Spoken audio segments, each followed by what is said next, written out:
Liesl, I think it's time to start talking about bows. 'Cause I know you want to make them, and I'm really cheering for you on the leg fiddle routine. I hope that takes off. And so you're going to need bows. I want you to be able to make them yourself. So let's turn the light on and start talking about bows.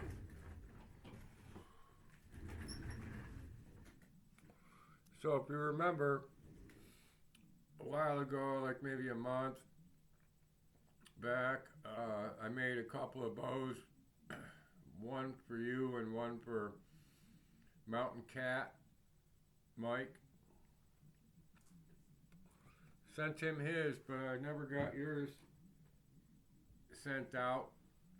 You might have guessed what may have happened. Yeah, there was a accidente. You know, it's actually good because I wasn't sure the exact limit of these shafts that I got from someone. I got all new grips and these new shafts, but I think they're a little flimsy. So I wasn't able to send this one to you. Then I went through like a little period where I couldn't really, do much in the shop.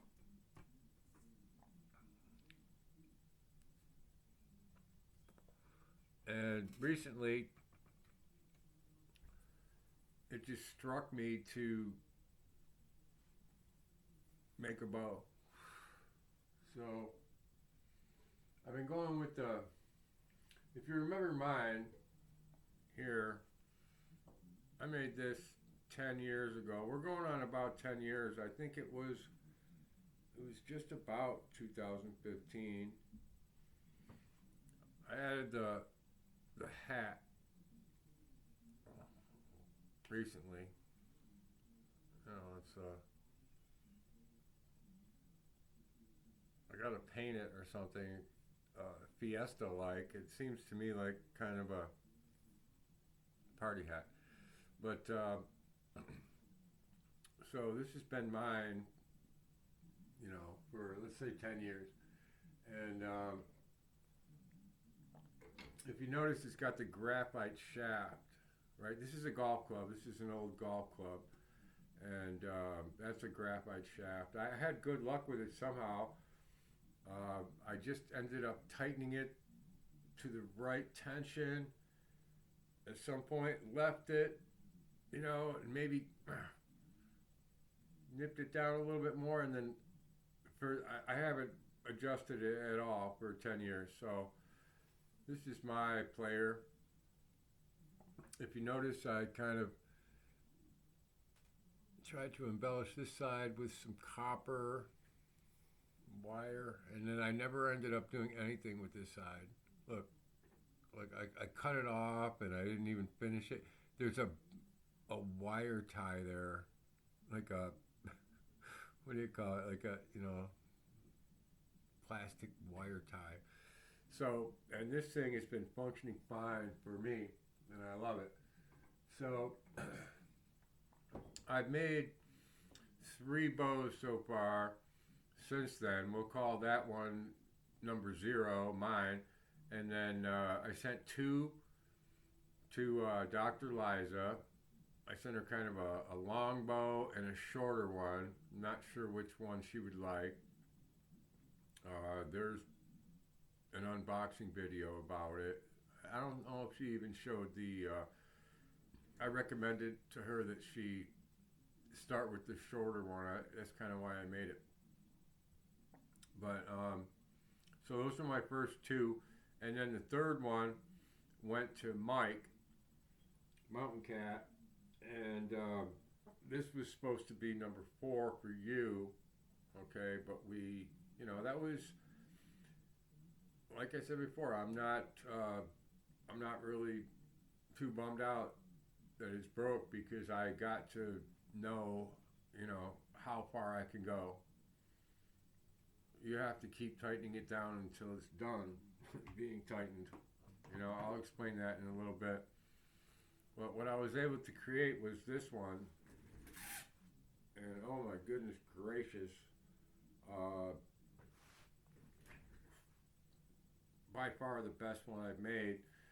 So what I'm thinking of doing is, if you don't mind, I'm just gonna send you my old one, and I'm gonna keep this one because wow, holy man. Well, you know, upon reflection, I'll probably keep mine. So what I decided was that the graphite shafts. I don't know if you are very familiar with golf or what, but you know, back in like, you know, before the 80s, there was no such thing as anything but a steel shaft like this, you know, and then they came out with graphite, lighter, and I don't know, but in terms of bow making, I think that the steel shafts are much better to work with. So this one is just about ready to go, and it's going to you. This is yours. So there's no need to unbox anything. Now there needs to be some embellishment before I send it out. So I wanted you to know a little bit about how I created it. So probably a good time to stop here, and then we'll make a part 2 about how I did create it. And wow, I gotta tell you, because I know that you really need a good bow. You know, you're into this venture similar to Dr. Lies's venture about the leg fiddle, and I'm really all about it. I love it. I love the idea. And so you need a bow. So I created this one for you. Oh my goodness. And I am really thrilled with how so far it's going. Okay, we'll talk more about how it's not even close to being done.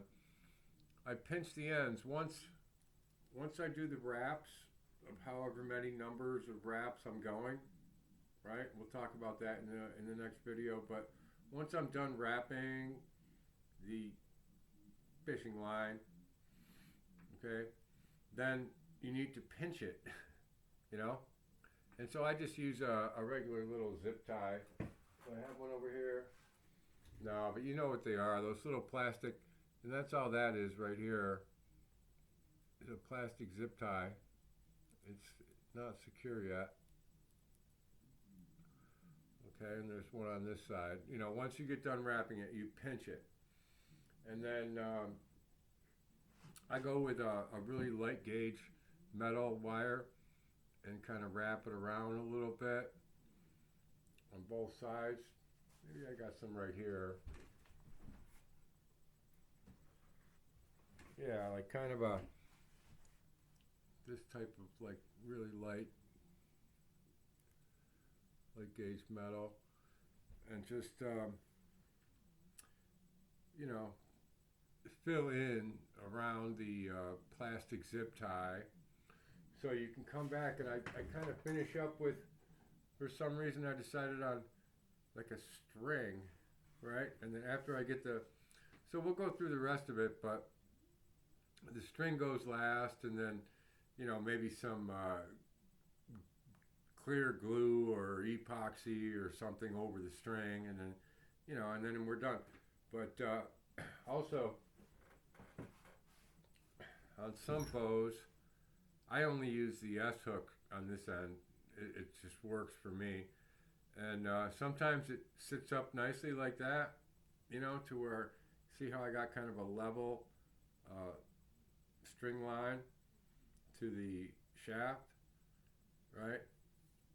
But sometimes it doesn't, and sometimes the S hook ends up way down, and I'm even thinking that, man, this could be a little better, just 2 mils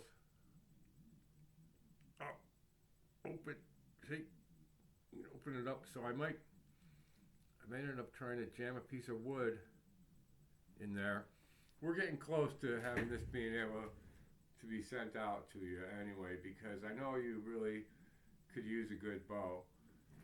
And basically, I want you to try to create your own also, and so you can see how you do up against this one. I'd like to see somebody that could make a better bow than that. I have another one in the works. You know, I wanted to create like a little shorty, right? And I did use the graphite shaft. And so far, this one is holding up okay, and it might end up making the cut. We'll see. So I guess the only thing I've left out so far, information-wise, is that I started these bows maybe 5 days ago, you know, and you know, you do the first tightening down with the wing nut, and then you kind of let it sit. You know, the fishing line actually has to stretch, so it's not like you can just create a bow in a day. You know, you get it to where it looks kind of like this, and then you tighten it down, and you kind of go as far as it wants to go that day, and you stop, and then you pick it up the next day, and you crank down a little bit more, and you get to the point where you can't crank it with your hand anymore, you know, and then that's when you get like a little pair of pliers with some tape on it, and you crank with that. And so what I'm saying is that this one is just about done. I've already cranked it down with that.